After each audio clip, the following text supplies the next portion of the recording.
সংগ্রামী বন্ধুগণ, ডাকসু থেকে নাকি ঘোষণা দিয়েছে এখান থেকে নাকি তারা বিশ্বকে জয় করবে, বিশ্বকে জয় করবে। আর তার বড় রাজনৈতিক দল মার্কিনের সাথে বাণিজ্য করে চলে। তারা বিদেশে গিয়ে ক্ষমতা কিভাবে ভাগবাটারি করা যাবে এটা তারা বৈঠক করে।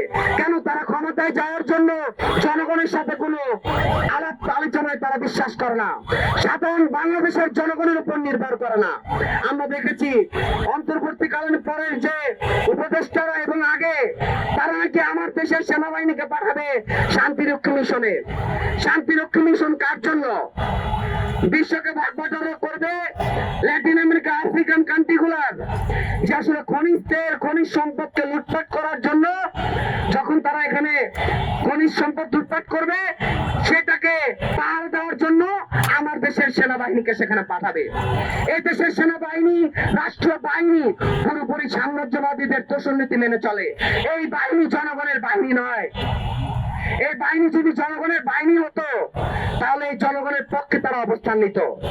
আমরা বলতে চাই, এই যে মার্কিন সাম্রাজ্যবাদ সহ অন্যান্য সাম্রাজ্যবাদের বিরুদ্ধে যে অনেকে কথা বলে, এটার বিরুদ্ধে শক্তিশালী সংগ্রাম গড়ে তোলার একমাত্র উপায় প্রত্যেক দেশে দেশে সাম্রাজ্যবাদ বিরোধী ফ্রন্ট গড়ে তোলা।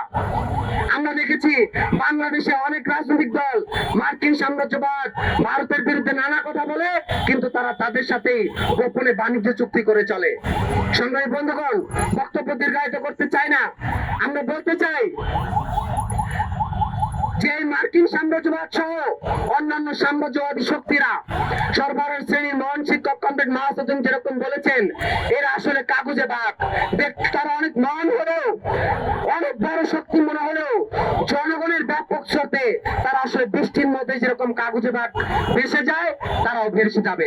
আমরা বলতে চাই, বাংলাদেশের যে দালাল সরকারগুলো রয়েছে, যারা মুখে আসলে সাম্রাজ্যবাদ বিরোধিতা, মুখে ভারত বিরোধিতার কথা বলে, কিন্তু দিন শেষে তারা আপোষ করে চলে, তাদের বিরুদ্ধে আমাদের তীর নিক্ষেপ করতে হবে। সংগ্রামী বন্ধুগণ, দিন শেষে দেশে দেশে মার্কিন সাম্রাজ্যবাদ সহ অন্যান্য রুশ, চীন সহ সকল সাম্রাজ্যবাদ, ভারতীয় সম্প্রসারণবাদ এবং ইসরায়েলি জাহানবাদ বিরুদ্ধে দেশে দেশে সকল জায়গায় ঐক্যবদ্ধ এক বড় বড় ফ্রন্ট গড়ে তুলতে হবে, যাতে করে এদেরকে মোকাবেলা করা যায়। এর বিরুদ্ধে সংগ্রাম গড়ে তোলে কেবলমাত্র শ্রমিক, কৃষক, মধ্যবিত্ত, নারী, আদিবাসী সহ নিপীড়িত জাতি জনগণের সরকার, সংবিধান, রাষ্ট্র ক্ষমতা প্রতিষ্ঠা করার মধ্য দিয়ে কেবলমাত্র সাম্রাজ্যবাদকে বিরোধিতা করা যায়। কেবল মুখে বিরোধিতা করার মধ্য দিয়ে আসলে এই সংগ্রাম গড়ে তোলা সম্ভব নয়। সবাইকে এই আহ্বান জানিয়ে আমি আমার বক্তব্য এখানে শেষ করছি। সবাইকে ধন্যবাদ।